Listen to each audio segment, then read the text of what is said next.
اعوذ باللہ من الشیطان الرجیم بسم اللہ الرحمن الرحیم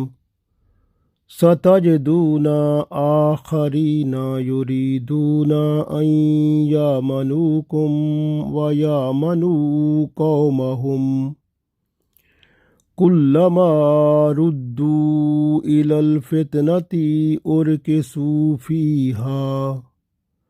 فَإِن لَّمْ يَعْتَزِلُوكُمْ وَيُلْقُوا إِلَيْكُمُ السَّلَامَ وَيَكُفُّوا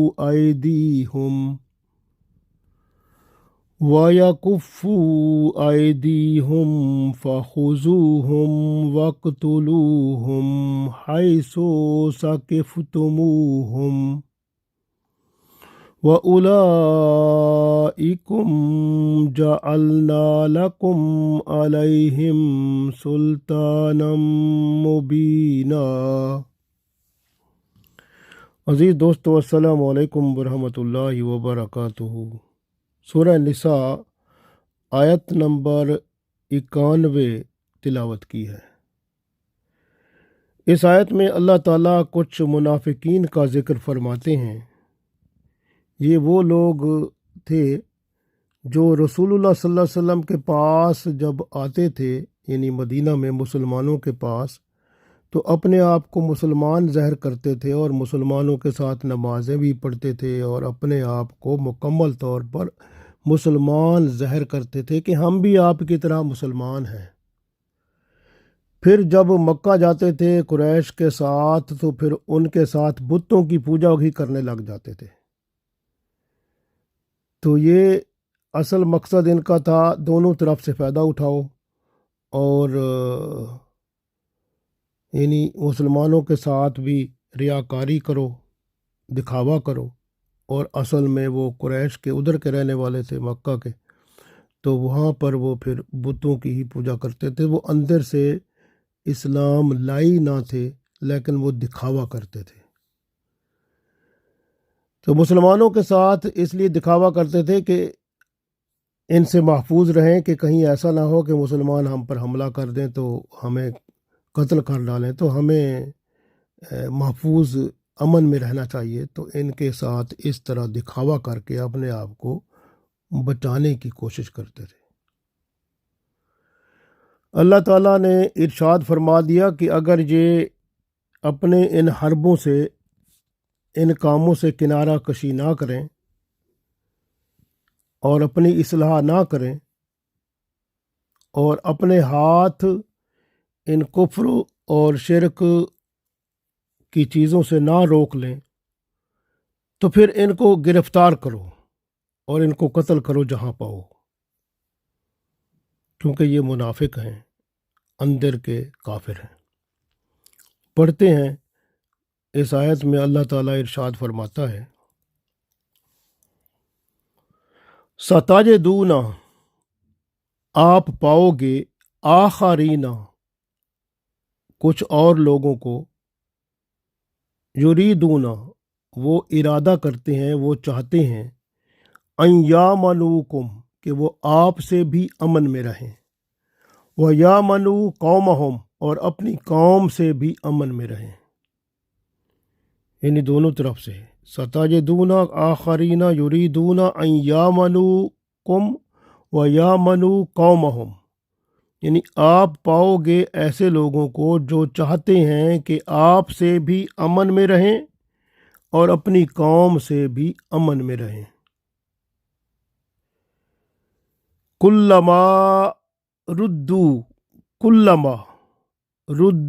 الی الفتنۃ، جب کبھی بھی ان کو فتنہ کی طرف بلایا جاتا ہے، ارکسو، اس میں کود پڑتے ہیں، فیہا، اس میں، یعنی اس میں کود پڑتے ہیں، یعنی جب فتنے کی طرف بلایا جاتا ہے تو مسلمانوں کے خلاف کفار جو فتنہ فساد کرتے ہیں اس میں بلایا جاتا ہے جان و مال کی قربانی دینے کے لیے، تو یہ اس میں گر پڑتے ہیں، اس میں کود پڑتے ہیں، یعنی اس میں عملی طور پر حصہ دار ہو جاتے ہیں۔